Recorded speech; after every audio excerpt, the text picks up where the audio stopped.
What's up, everybody? This is Jessie with Converge Media alongside my co-host, Mr. Mike Davis of the South Seattle Emerald. What's up, Mike? Hey, how you doing, Julia? I'm good. We made it. We made it to another week. Amen. Yes. And shout out to our listening audience, our viewer audience. We have our regulars on here, our loyal companions, Dr. Jackson, Dora, Jonathan, what's up? Catherine, Emily, Leon, and hopefully Andrew gets on here tonight because I know he has a lot to talk about, y'all. He has a lot to assist with us on this topic. Man, we got one hell of a show for you guys tonight. We really did our research. We're coming back at the top of the hour, and we're here to talk about that critical race theory. In fact, it almost seems like we waited to the right time to talk about this because it's still dominating in the news cycle, especially after General Mark Milley came through and laid the smackdown. So we have a lot to talk about. We might as well just jump right into it. You guys, we have a pretty long clip. I think it's about 4 or 5 minutes. We do need to watch the whole thing. Give me 1 second, you guys. We're gonna go to a quick break and come back. I think we're having some quick technical issues. We'll be right back.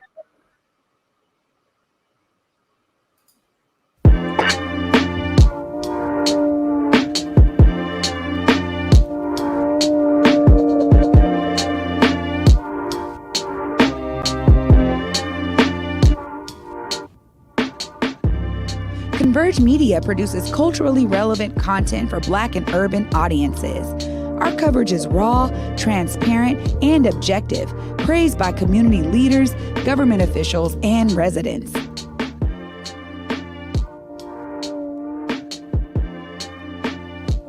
Support Converge Media today via Venmo, Cash App, or PayPal at Converge Media.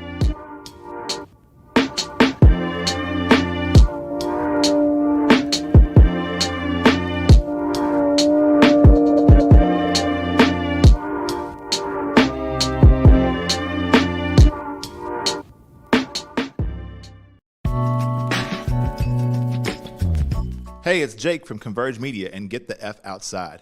I hope that all of you are taking advantage of the ability to be outdoors and enjoy nature as our summer months heat up. One other thing that you can take advantage of here in the King County area are free COVID-19 vaccinations. There's all kinds of options for pop-up clinics, and the vaccine is able to be administered to anyone 12 years and older. And did I mention that it's free? You don't need insurance, and they don't care what your citizenship status is. And that kind of sounds like the way things should be anyhow, but we'll save that for another conversation. Information and resources are available at kingcounty.gov/COVID, or you can call the COVID-19 call center at 206-477-3977. Washington, we are almost out of this, but we got to stay locked in for the home stretch. Let's get vaxxed out so we can max out our time with friends, family, and in the great outdoors.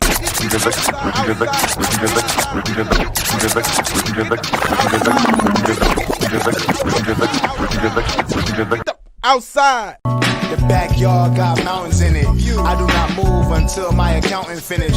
Big mason jars, each one an ounce of spinach. You only see results, the real work ain't documented. Now what's realer than that? My drive is so crazy, I might speed with a flat. All right, you guys. Sorry, we had some quick technical difficulties. Am I good? Can you guys hear me? I'm still getting a little feedback from you, Julia. Oh no. It's a little hard. All right, look, Mike, go ahead and play that video. I'm gonna log out and come back in so we can keep the show rolling.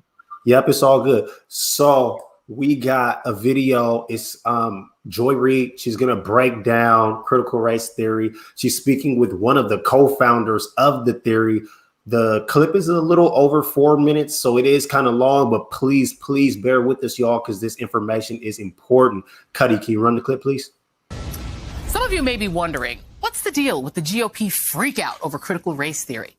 It's everywhere and was even used as a GOP call to arms at a conservative Christian conference last week. The old Marxism used economics to gain control. The new Marxism uses identity politics. And the result is something that looks nothing like America. There's no reason to believe that this new Marxism will result in anything but what the old Marxism resulted in. Critical race theory is racism, pure and simple. And it should be rejected by every American of every race. And let me tell you right now, critical race theory is bigoted, it is a lie, and it is every bit as racist as the Klansmen in white sheets. Okay, but here's the thing. None of this is random. This is the result of a highly manufactured strategy created by seasoned political operatives looking for the perfect wedge issue to take back power. Something to combat the energy of the multiracial coalition that took Georgia, and something to replace Blue Lives Matter, since January 6th exposed that slogan as a sham. Conservatives in Congress took note and started chattering, which was then ingested into the feeder system of Fox News. The tagline disseminated, and the war against critical race theory took off. No one wants a boogeyman near their kids, and certainly not in their classrooms. The operatives know this. Those fears got played up, and now, along with the fear of trans kids taking over junior high handball, parents are fighting with school boards in cities and towns across the country over curricula that they believe teaches white kids that they are racist. None of this is actually happening. But who cares about a little old thing like the truth when you have the perfect campaign buzzword for 2022? It even has the magic word in it, race. Joining me now is Kimberly Crenshaw, co-founder and executive director of the African American Policy Forum, and the legal scholar who coined the term critical race theory. So it is your fault, madame. I tripped over the curb this morning and I went, critical race theory? Damn you! You tripped me on the car. It did it. It does everything bad. I mean, and the cicadas, y'all really need to stop with the cicadas critical race theory. That was not nice. We can throw everything in the bag. Everything in the bag. So I just wrote down a few of the notes of what people are calling critical race theory: Marxism, racism, bigoted. Let's start with the Marxism. That's their favorite one. They're using that every single time. And I hate to ask dumb questions, so please don't think that I'm dumb. Is critical race theory Marxism? Look, you know what? Here's the thing, Joy. Critical race theory is not so much a thing. It's a way of looking at a thing. It's a way of looking at race. It's a way of looking at why, after so many decades, centuries, actually, since the emancipation, we have patterns of inequality that are enduring. They are stubborn. And the point of critical race theory originally was to think and talk about how law contributed to the subordinate status of African Americans, of indigenous people, and of an entire group of people who were coming to our shores from Asia. And the point was, quite frankly, to understand the problem in order to intervene in it, to understand why the greatest hopes for our republic were not being realized, even though these hopes were encoded in law. So critical race theory just inherits the beliefs and the hopes of Frederick Douglass, of Martin Luther King, who basically want the law to do for the freed people what the law did for enslavers. And we picked that up in the 70s and 80s after the civil rights movement to say, okay, so now we've had this big civil rights movement. We have all these laws in the books, but things really aren't looking as different as they should if we are really the society that we say we are. So we put about the task of understanding how law wasn't just the neutral referee. Law wasn't always on our side. In fact, law was less on our side than for on our side. And we wanted to tell these stories in order to do better with the promises that are embedded in the Constitution. That's what's in critical race theory. So it looks like Julia's still having a little bit of a difficulty. So I'm going to carry us from here. And there's a lot to unpack in everything that Ms. Crenshaw just said right there. But overall, I think the big point is critical race theory is really just, it's a tool, it's a lens, it's a way to look at the law that's inclusive of things that were happening in our country when those laws were created. And the big one is slavery. So the idea that we got all of these Republicans trying to use critical race theory as like this hot button pressing topic, and they're trying to act like it's infiltrating our schools. I mean, it's a false narrative. And I know that it wasn't actually in this clip, but after this clip ends, Kimberly Crenshaw keeps talking and she addresses the idea flat out that there is no critical race theory in any K-12 curriculum in the United States right now. So it's more so just being weaponized by the Republicans who are trying to stir up fear within their own constituencies, just to try to get people to come out and vote. I mean, we're seeing what's happening with the vote right now. We're going to talk about the For the People Act a little bit later in the show, but all of these things are connected. But right now, I want to go to an overlay from Kimberly Crenshaw, and she's talking about critical race theory. And I'm just going to read this to y'all. This is Kimberly Crenshaw, one of the founding scholars of critical race theory, says that critical race theory is a practice, a way of seeing how the fiction of race has been transformed into concrete racial inequities. It's an approach to grappling with the history of white supremacy that rejects the belief that what's in the past is the past, and that the laws and the systems that grow from the past are detached from it. And, you know, it's so interesting to me as well, like the whole idea that, you know, you got white folks that are saying, well, the things that are in the past are in the past, but the things in the past affect the present, especially when you talk about laws that are still in place. And I know that when Julia gets back, she wants to touch on the 1619 project. And one thing that I found interesting in doing research on that project, and y'all know I'm a big fan of Michael Harriot. I read a lot of his writing. But one of the things that he points out in the 1619 project is that, you know, that project in itself is not critical race theory, but that project does use the lens of critical race theory just to have a new approach on how to teach our kids. And one thing that connects with this is like the idea of how we teach our kids about the Constitution. We all learned about the Constitution in pretty much the same way, and it's from a very, very white perspective. Well, what the lens of critical race theory would tell us in that situation is to make sure that we understand that when our founding fathers were writing the Constitution, they were afraid of slave revolts. And due to the fact that they were so afraid of revolting slaves, we got the Second Amendment. And when we look at the Second Amendment today and what it's blew up into and what it looks like in the world that we currently live in, well, you can take this all the way back to its conception.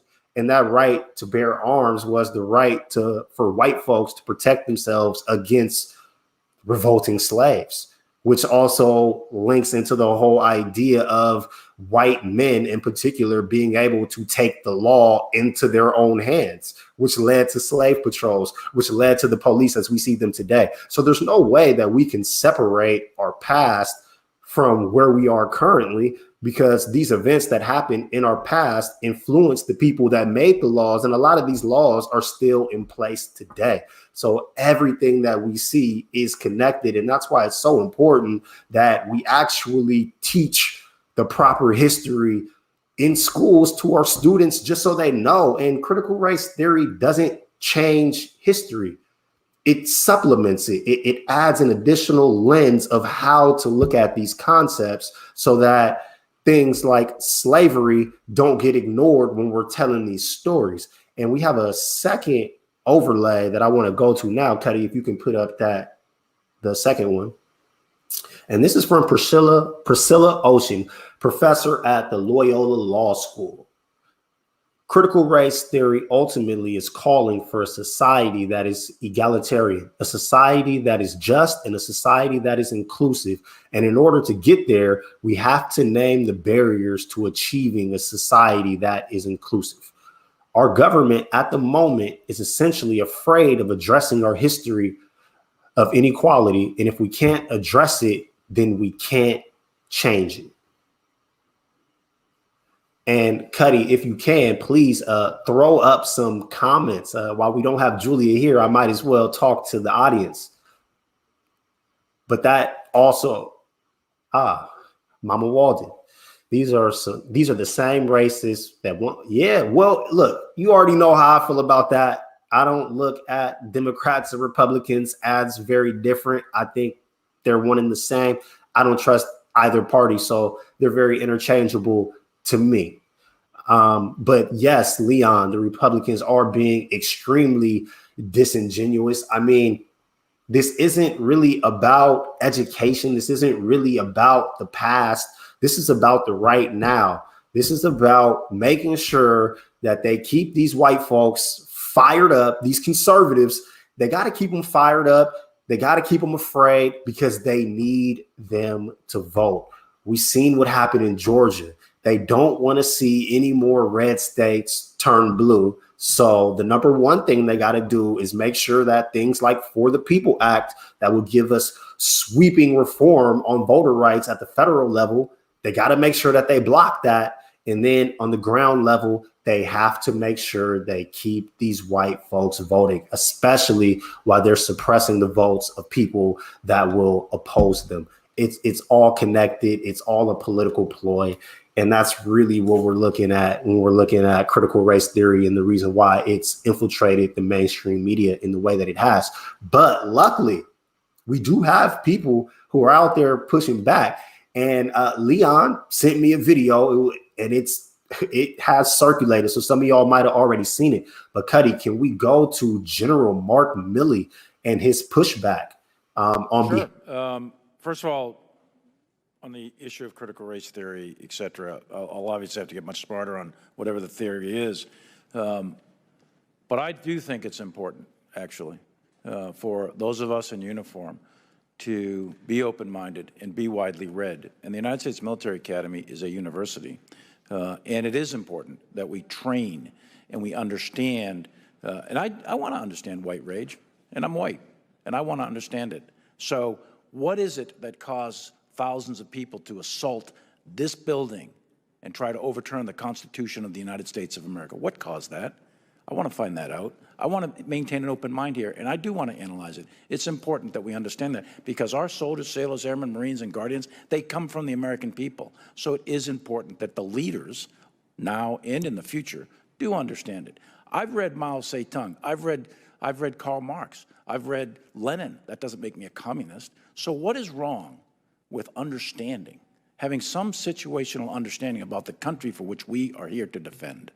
And I personally find it offensive that we are accusing the the United States military, our general officers, our commissioned, non-commissioned officers, of being, quote, woke or something else because we're studying some theories that are out there. That was started at Harvard Law School years ago, and it proposed that there were laws in the United States, antebellum laws prior to the Civil War, that led to a power differential with African Americans that were 3/4 of a human being when this country was formed. And then we had a Civil War and Emancipation Proclamation to change it. And we brought it up to the Civil Rights Act in 1964. It took another 100 years to change that.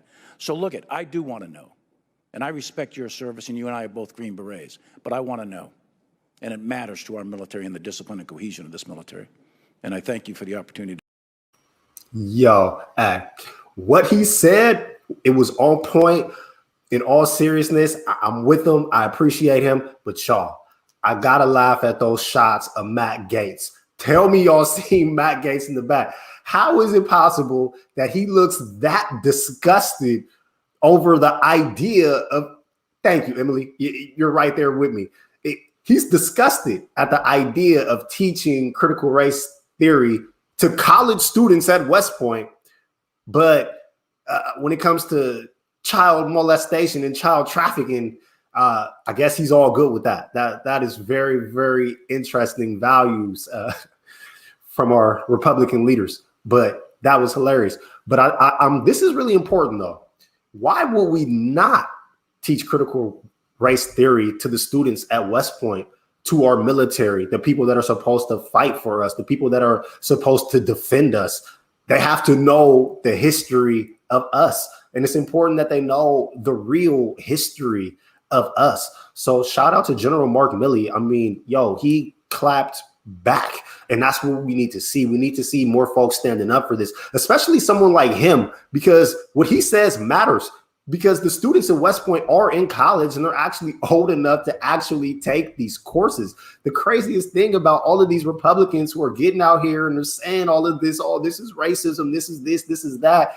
They're talking to people who have school-aged children, and these ideas don't even affect them because they're not even going to really see this type of curriculum until they get to college. And most likely, if they're not studying law, they're not really going to brush past it anyway. So shout out him for doing that. And since we're on the idea of education, I don't know how much y'all know about the United Daughters of the Confederacy, but please, y'all, hop into Google, do some research. But after the Civil War, the United Daughters of the Confederacy was this group of white women with several ties, not only to the Confederacy and Confederate soldiers, but also direct links to the KKK. Originally, they were tasked with building Confederate monuments and trying to preserve the history of the Confederacy, but they were so good at lobbying and so good at raising money that they somehow ended up responsible for the information that we have in our textbooks. So when we're having this conversation and you're hearing all of these Republican leaders try to clap and try to say that, well, this is divisive. Critical race theory is divisive. Teaching white kids about racism is divisive, and it's telling them that they are bad and this and that. What I don't understand is, why don't these same people ever step up and talk about the history of curriculum in the United States for K through 12 students, which is extremely racist, and the way that the United Daughters of the Confederacy were able to always skew the history in the books to make it look like slaves lived some luxurious life and that slavery wasn't as bad as it actually was.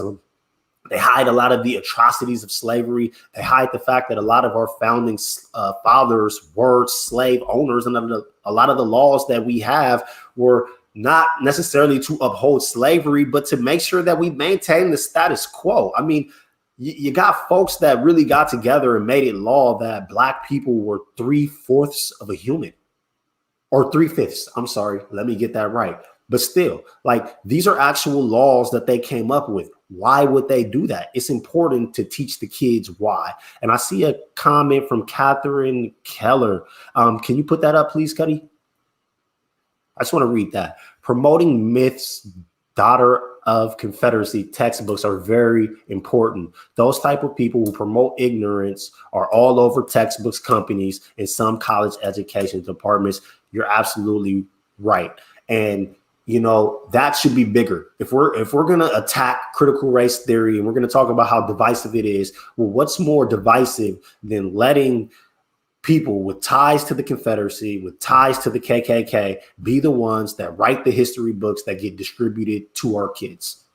That in itself is divisive. So it's not about education. Don't let them tell you that this is actually about education, because if it was, that's something that we would have looked at a long time ago. And a lot of those textbooks are actually still in circulation. And when you look at some of these states that have banned critical race theory already, because it is a state level thing, like states have the right to decide their own education standards, which also is another reason why it strikes me as so ridiculous that we have all of these Republican senators and these leaders on the national level, former Vice President Pence, like all of these guys are jumping out and they're having all of these opinions on something that is ultimately decided at the state level. Like, you don't even have the power to enact this change. You're really just blowing smoke. But the states so far that we see that have already passed laws banning critical race theory, those are the states with some of the most outdated textbooks.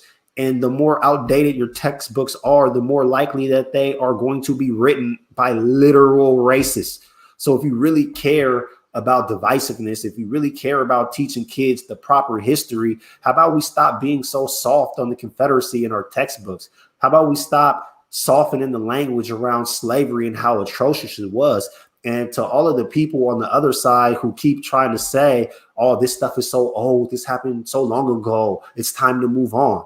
And then how about we get reparations? Bring them reparations, and then we'll be ready to move on. Give us reparations. We ain't got to talk about it no more.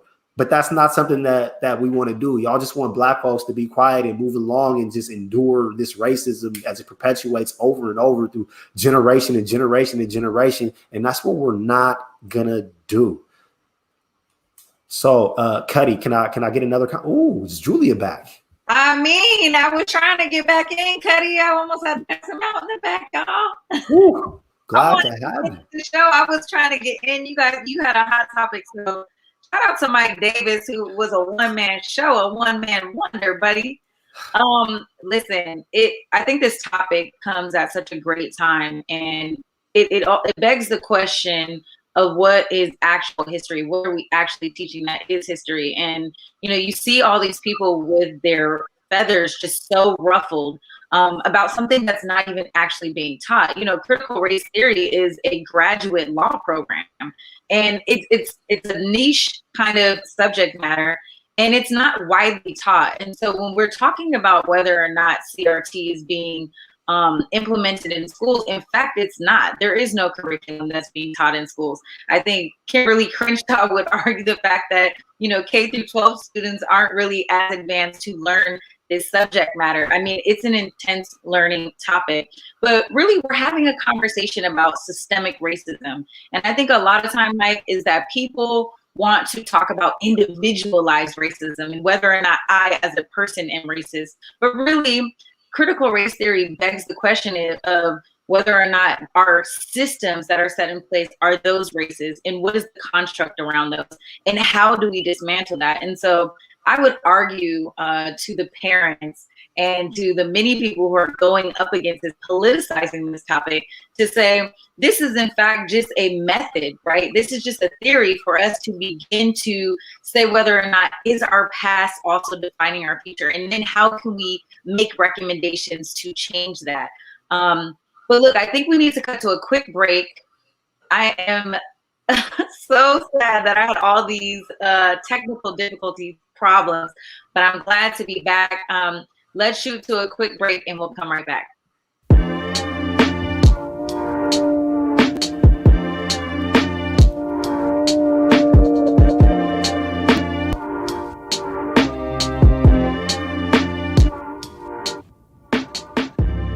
Converge Media produces culturally relevant content for Black and urban audiences.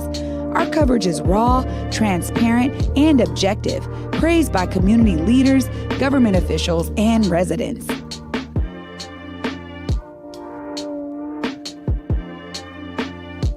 Support Converge Media today via Venmo, Cash App, or PayPal at Converge Media.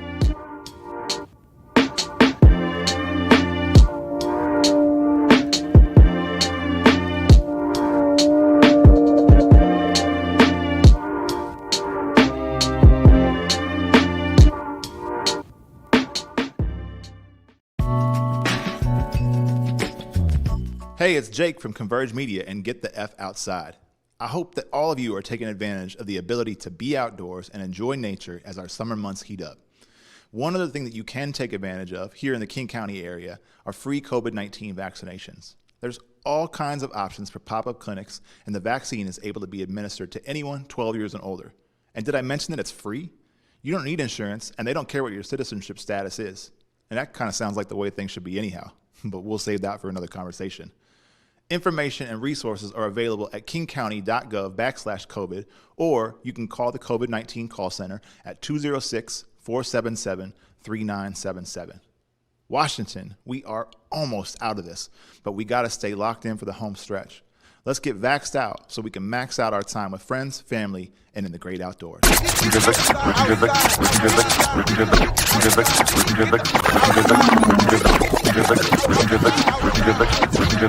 Outside. The backyard got mountains in it. I do not move until my accountant finish.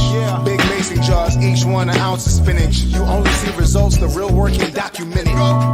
Now what's realer than that? My drive is so crazy, I might speed with a flat.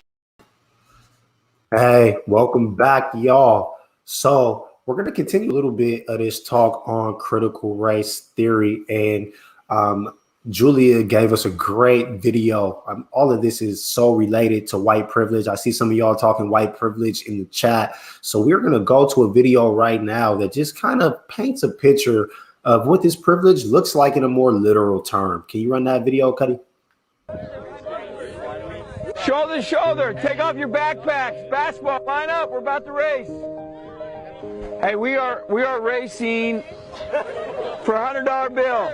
The winner of this race will take this. It's a $100 bill. Before I say go, I'm gonna make a couple statements. If those statements apply to you, I want you to take 2 steps forward. If those statements don't apply to you, I want you to stay right where you're at. Take 2 steps forward if both of your parents are still married. Take 2 steps forward if you grew up with a father figure in the home. Take 2 steps forward if you had access to a private education. Take 2 steps forward if you had access to a free tutor growing up. Take 2 steps forward if you've never had to worry about your cell phone being shut off. Take 2 steps forward if you've never had to help mom or dad with the bills. Take 2 steps forward if it wasn't because of your athletic ability, you don't have to pay for college. Take 2 steps forward if you never wondered where your next meal was going to come from. I want you guys up here in the front just to turn around and look. Every statement I've made has nothing to do with anything any of you have done. Has nothing to do with decisions you've made. Everything I have said has nothing to do with what you've done. We all know these people up here have a better opportunity to win this $100. Does that mean these people back here can't race? No. We would be foolish to not realize we've been given more opportunity. We don't want to recognize that we've been given a head start. But the reality is we have. Now, there's no excuse. They still got to run their race. You still got to run your race. But whoever wins this $100, I think it'd be extremely foolish of you not to utilize that and learn more about somebody else's story. Because the reality is, if this was a fair race and everybody was back on that line, I guarantee you some of these black dudes would smoke all of you. And it's only because you have this big of a head start that you're possibly going to win this race called life. That is a picture of life, ladies and gentlemen. Nothing you've done has put you in the lead that you're in right now. Yo, the end of that makes me laugh when he says he guarantees that some of them black dudes would have smoked him. Julia, glad to have you back. Can you test real fast just to make sure you're solid? Testing, 1, 2, 3. Can you hear me? We got you. Is my video? Can you guys see me? I'm trying to know. Do you guys see You're me? frozen. You're frozen, but I can hear you. Oh, well, listen, you guys are just going to have to use this audio today because I don't know what's going on. I didn't restarted everything, but we just going to move on because I didn't put in too much time and dedication into this show tonight, y'all, to be having these issues. So, yeah, we're going to have to upgrade. I'm going to call Comcast after this. But, you know, Mike, I thought this is an old video that went viral a long time ago. But I thought it spoke and really laid out specifically what privilege is, right? Like not even white privilege, but just privilege in general. And when we talk about, you know, bringing people into a space and having these set of qualities, like people don't start out the race at the same time. And I thought it was an important visual to offer to people so that people could really understand what we're talking about. Critical race theory is this. This is the sum of it. This is what we are trying to have a conversation about. It's about what systemically is holding us back. And so I just thought this was a good video to share with our audience tonight. I think it's a great video to share. And it brings back some memories for me. You know, way back in the day, once upon a time, I did a lot of work in equity, diversity, and inclusion. And when we would show videos like this, it always was very interesting to see how white folks would respond, and particularly white men. We had a similar video in one of my experiences where a guy just got pissed. Like you put that in their face and it's just, and it's all these excuses and it just drums up all of these emotions. And it just really makes me think like, it's so clear and it's a good video and I understand it, but I understood those concepts just growing up as a black man in America. I never really needed anybody to show it to me.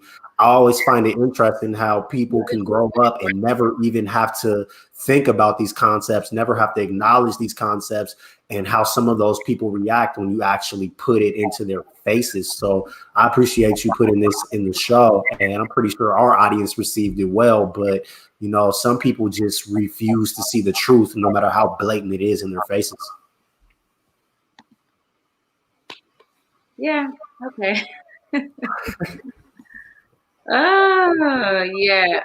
You know, Emily says, you know, this is where disadvantage and poverty, you know, where white people have trouble understanding this. It's super important that we grasp this concept of privilege. You know, my brother and I laughed and joked. We did a video the last time I was in Seattle, and I turned to him and I said, whoa, are we privileged? And in fact, if I think about my counterparts, you know, a lot of people that I work with now, I have, you know, I sit on a foundation of privilege, like, you know, having a 2-parent household at one time, that is a point of privilege, you know, having, you know, just different access to things, you know, having a solid foundation, you know, does set you at a point of privilege. And I thought one thing that the coach brought up was that, you know, he kept saying, it is not something, this is not something that you did. And so people don't have to think about privilege as I've done something wrong, right? But they should consider it when they move forward in life and think about how they want to reach back and give somebody a hand up, right? And helping them to move things along in life.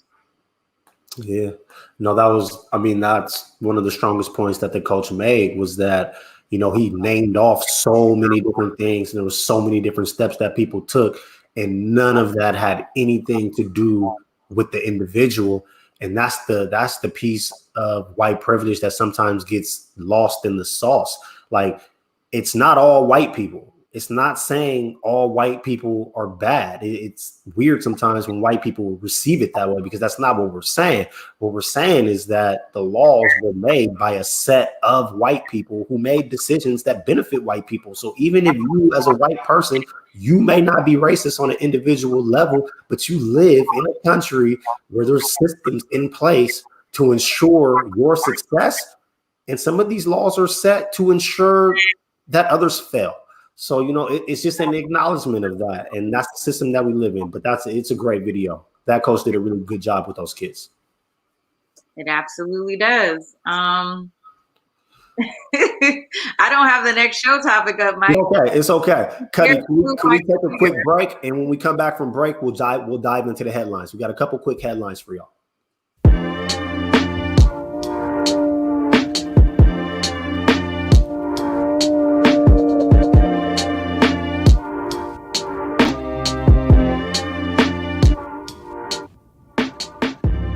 Converge Media produces culturally relevant content for Black and urban audiences.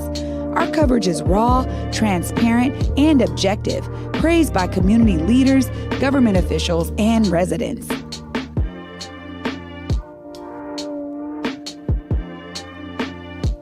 Support Converge Media today via Venmo, Cash App, or PayPal at Converge Media.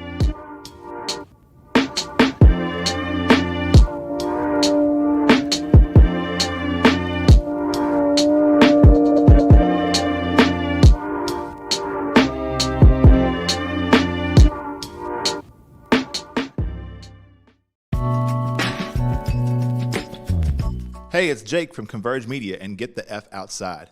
I hope that all of you are taking advantage of the ability to be outdoors and enjoy nature as our summer months heat up. One other thing that you can take advantage of here in the King County area are free COVID-19 vaccinations. There's all kinds of options for pop-up clinics, and the vaccine is able to be administered to anyone 12 years and older. And did I mention that it's free? You don't need insurance, and they don't care what your citizenship status is. And that kind of sounds like the way things should be anyhow, but we'll save that for another conversation. Information and resources are available at kingcounty.gov/COVID, or you can call the COVID-19 call center at 206-477-3977. Washington, we are almost out of this, but we got to stay locked in for the home stretch. Let's get vaxxed out so we can max out our time with friends, family, and in the great outdoors.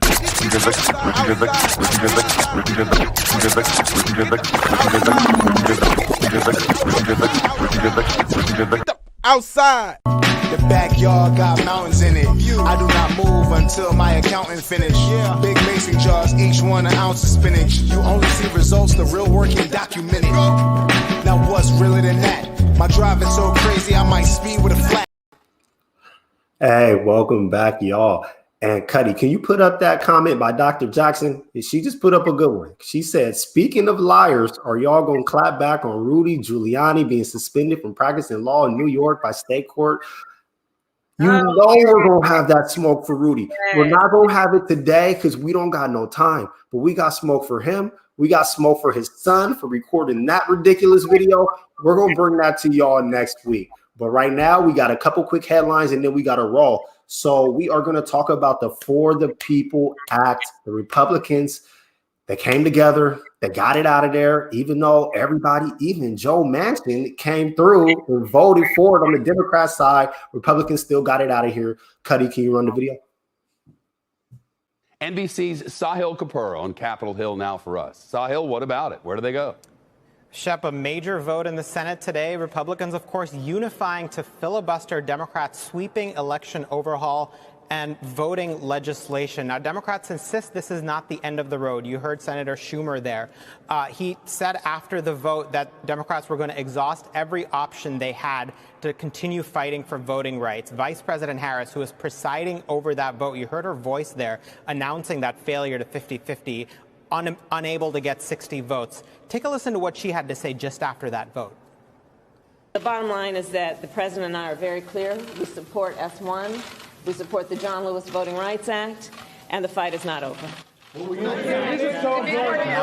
Now, the question is where exactly Democrats go from here. The preferred option for progressives was that they would vote to abolish the filibuster and simply push through the legislation on a majority vote basis. That is not happening. There are several holdouts in the Democratic caucus who support keeping the filibuster, one of whom, Senator Joe Manchin, I spoke to just as he was walking off the Senate chamber. He has not changed his position on the filibuster. Where does that leave Democrats now? They could try to repackage the bill, pull out some smaller components of it. Manchin told me that he was talking to Republicans about a separate piece of legislation, the John Lewis Voting Rights Advancement Act, which would restore a portion of the 1965 Voting Rights Act that the Supreme Court gutted several years ago. There is some possibility that they could restore a formula through which states would have to pre-clear their laws. That, too, Shep, is going to be a steep uphill climb in the Senate because most Republican senators I speak to simply say the federal government should not be getting involved in this. They are okay with the restrictive voting laws that states like Georgia and Florida are pursuing. It's a massive difference with Democrats, and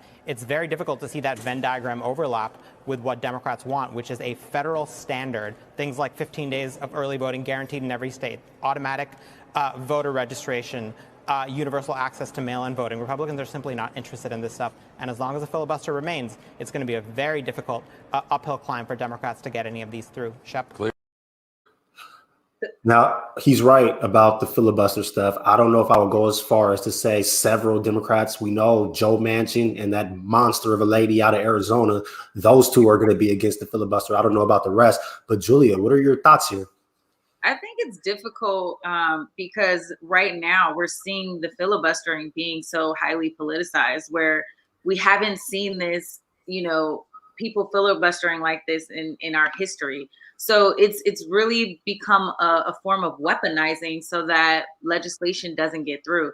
So I think it's terrible. And I side with the Democrats on this and that, there should be a reversal. But how do you reverse the filibuster when someone just filibusters so that it doesn't pass? You're absolutely right. And Pam just dropped a comment that, typically that would be where I stand. Can you put that up, Cuddy, from Pam? Why won't Democrats get done? Republicans would do whatever with their agenda. That's my trademark stance. But I looked at this. I looked deep at this. And what we're seeing is that you got a couple Democrats that are not down for getting rid of the filibuster. So they can't. And as long as Manchin, and I don't know that lady from Arizona's name off the top of my head, but we all know who I'm talking about. As long as those two are going to hold out on the filibuster, this is going to be what it is. So I ask you, Julia, do you think that there's a way that the Democrats can get this act to pass? Yeah, so there is, I think it's called a cloture. And the cloture law is that if you get over, 60 votes or 60 or over votes, and, Dr. Jackson, you can correct me where I'm wrong. But if you can get those votes in, then you absolutely can bypass the filibuster. So there is a way. But again, you have to get everybody on your side so the vote still ultimately counts. It's going to be super tough. I know that, in the campaign, Joe Biden was the guy that said that he could reach across the aisle. It's going to be really tough for him to do so. If you really read through the For the People Act, this is a really comprehensive bill. Like, this is really, really good federal level voter reform that we need. And the Republicans, we know that they stand opposite. So this is going to be an uphill battle for the Democrats. But I mean, look, y'all know how I usually feel, but I do got to give a shout out to the Democrats because they are stepping up and they're trying to get something done that would actually be big for the people. This is a war on our democracy right now. And what we're seeing is things really being highly politicized. We are totally split down the middle in the ideologies of our country. And, there's this war again, from this conservative evangelical to, the super liberal, right? Or the progressives. And I think what we need to do is to unify, right? And I don't know where we can find some type of unification, but we have to unify it some way and start building legislation that's bipartisan. Of course, they don't want the For the People Act to pass, Mike. Like, this is why the political tactic of the critical race theory is being embedded and dropped into the Fox News feeder, so that we can spread this theory, that we have this education boogeyman coming in to, intervene in our classrooms and take over the minds of our kids. This is all a war tactic so that in the 2022 vote, these votes coming up, that we change voter mind. This is all a game of voter suppression because they didn't like the way that the votes turned out. So this is all coming off the backs of that. And, and Donald Trump, man, the era of Donald Trump. And we're going to see, the remnants of his leadership. You're absolutely right. And, I draw connections. It's really interesting to me that the Juneteenth holiday thing could pass as bipartisan and the Republicans was okay with that. But when it comes to giving Black people rights to vote, the answer is hell nah. And they're going to come strong against that, man. And that's why we always got to be vigilant about these empty gestures that they make. But again, the Democrats they're hell bent on trying to get this through. There is like the John Lewis bill that's also floating out there, but it does not have anywhere near the strength of the For the People Act. So hopefully Kamala Harris, who has said on camera that they will continue to fight for this act. Hopefully they do. Before we get out of here, we got one more quick topic on the heels of Juneteenth and that holiday. The Supreme Court has made a decision on child slavery. Run the clip, Cuddy. Time. The U.S. Supreme Court ruled American food giants Nestle, USA, and Cargill can't be sued for child slavery. This ruling has disturbing implications for future victims of human rights abuses seeking justice against businesses in U.S. courts. This ruling also sets a dangerous precedent, giving corporations impunity for profiting from human rights abuses. It's an old and disturbing story that we've already reported on. A group of African men demanded compensation from U.S. corporations that get their cocoa in Africa. They claimed they'd been trafficked from one country to another as children and forced to work as slaves in horrendous conditions on cocoa farms. I can see in the comments that a lot of y'all missed this story, but this is real. There was 6 men who were abducted in their country and then sent to the Ivory Coast. That is literally trafficking. And when they got to the Ivory Coast, they were put on a farm and they were forced to work as slaves while they were children. They got free as an adult, tried to sue Nestle. The Supreme Court said Nestle is not liable. Julia, your thoughts here?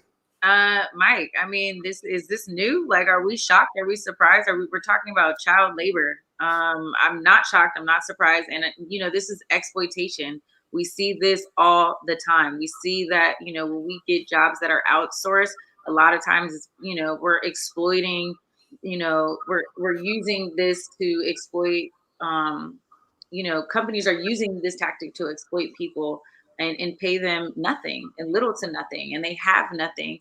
And they'll work for anything to feed their families. And so I think this is a narrative that we constantly see, and it's being legalized in our government, right, over and over again. So not shocked, not surprised, extremely disappointed that we're still seeing slavery in modern times. But I also see that, again, we're still looking at a system that is systematically incarcerating, Black and brown men in rapid numbers.